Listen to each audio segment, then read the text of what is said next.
Welcome to this new video about Forza Horizon 6, in which we'll talk together about some recent news concerning the game. News coming from completely official sources, namely the game's developers themselves. As usual, for Forza Horizon 6 videos, use the comments to share your thoughts on the announcement, whether you see it as good news or not. We'll start by discussing a new car confirmed for Forza Horizon 6, which has never appeared in any previous Forza game, including both Horizon and Motorsport. It's the 2024 RAM 1500 Rebel TRX, not to be confused with the 2017 RAM TRX that we had back during the Fortune Island era. Here, we're talking about a vehicle that's much more modern, doesn't look the same, and is especially much more powerful. It has 710 horsepower, while the old 2017 version had 575. So, the new RAM TRX is confirmed. It was a highly requested vehicle back in the Forza Horizon 5 days. It never made it into the game, but it was part of Ellis. Once again, I think that in this Forza Horizon 6 we're going to see quite a few new cars that were in the leaks in the Forza Horizon 5 files. Many vehicles confirmed in the game so far follow this pattern, and I think it will continue. The reveal came from a brief 15-second clip I'm showing in this video's edit. Honestly, I don't think there's much more to say about this little clip. But it's always cool to see some new details about the game's environment in the background. In my opinion, in Horizon 6, there's a good chance they'll be confirmed. So, all the American cars that arrived a bit late in Forza Horizon 5, the ones that came in the last updates, like the latest generation Mustang or the Challenger Superstock, it's incredible. But it would be strange if the developers created these car models for Forza Horizon 5 near the game's end and then didn't use them in Forza Horizon 6. Another thing to mention about the RAM Rebel TRX is that, for now, out of the 93 cars that are officially known for Forza Horizon 6, it's the 12th off-road vehicle confirmed, and that's counting the Lamborghini Huracan Storado, which is, let's say, an off-road version of a supercar. Proportionally, for now, there are far fewer off-road vehicles than what we had for Forza Horizon 5 or Forza Horizon 4. That doesn't mean more off-road vehicles won't be announced soon. However, even if Forza Horizon 6 includes off-roading, it may be less prominent than in Horizon 5 and 4, since the map doesn't favor it as much, maybe a little less, and also because most people spend much more time driving on pavement or, let's say, have a driving style that's more road-oriented rather than off-road-oriented. So, there will be some for sure, but at first glance, let's say, it really won't be the main focus of the game. Now, I have another good piece of news to share with you.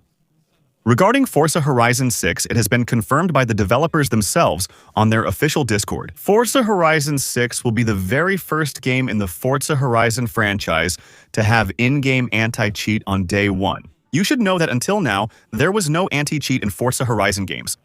Sometimes players would get banned because they cheated, or because they insulted another player, or because they used a car livery that was considered against the community rules. But every time there were bans, they were manual bans. There was someone who checked all the reports and then decided which bans would be given or not. On Horizon 6, there will be a built-in anti-cheat system that will automatically detect in-game cheating, especially when it comes to rankings and leaderboards.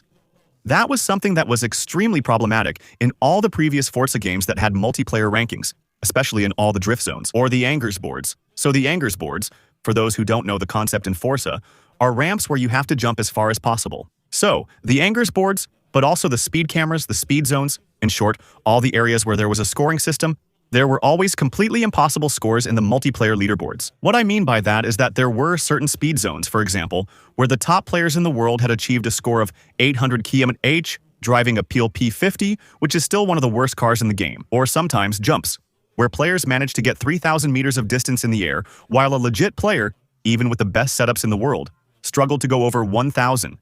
All these impossible scores, they were made by players who either used a speed hack, which allowed them, through software, to drive much faster than normal, or had simply found in-game glitches to trick the scoring system. And all of that should normally be detected by the new anti-cheat system. And this ranking system will be reset every week. So let me know what you think about it in the comments. I'm pretty divided on this because, on one hand, well, since the rankings will be reset every week, there's a good chance that cheaters, those who use software to cheat, won't want to redo all the zones every week just to get their world record back. On the other hand, for the players, the legit ones, those who play without cheating software, for their car's performance and who have really achieved a particularly good time or a particularly high drift score on a zone, it's a bit unfair for them to see their score being deleted every week, just as a precaution, anti-cheat. So let me know what you think about it in the comments, knowing that the anti-cheat will be accompanied by an exploit detection system. So, what they call exploits are simply glitches. On Forza Horizon 5 and Horizon 4, there were a lot of them, which allowed you to get a huge amount of money in a fraction of a second, or to gain 500 levels in just a few minutes. That probably won't work anymore in Horizon 6. In my opinion, there will definitely be different levels of severity. That means if you do something that's not right, but not too serious, you won't get a permanent ban. You might just get a small 24-hour ban at first, which will prevent you from playing multiplayer, for example. But if you do something serious, or if you repeat the offense several times, there's a good chance it will end in a permanent ban. So there's a new anti-cheat system, which I think is necessary. We'll see if it's confirmed soon, but I believe Horizon 6 will have a ranked mode, unlike Forza Horizon 5 where they removed it. The last ranked mode in Forza Horizon was back in Horizon 4, and I think that if the developers went through the trouble of programming a whole new anti-cheat system to specifically detect players who aren't playing fair, it's also because they're going to add a competitive mode, and they want to make sure that everything in competitive play is fair. We'll see if that's confirmed or not, but if it is, that's great, because the competitive mode on Horizon 4, that's really what kept the game going in the long run. You could see that it was missing in Horizon 5, and the game lost steam pretty quickly because of that. And I think it will be confirmed because they've already announced a lot of other little features that would be really useful in a competitive mode, like the radar, which lets you know where the cars are around you. And I think that even in the very first gameplay footage of the game, the competitive mode was mentioned. So that's cool. On the other hand, what's a bit less cool is that Horizon 6 probably won't have clubs. So it's not their fault. It's simply because Xbox is removing all the social club systems that were present on Xbox. So don't worry, you'll still be able to play with your friends. You can make convoys to play multiplayer with your buddies. But there's a good chance that, as a result, there won't be a club system on Forza anymore, since there's no system at all on Xbox. Clubs were like clans, to put it simply.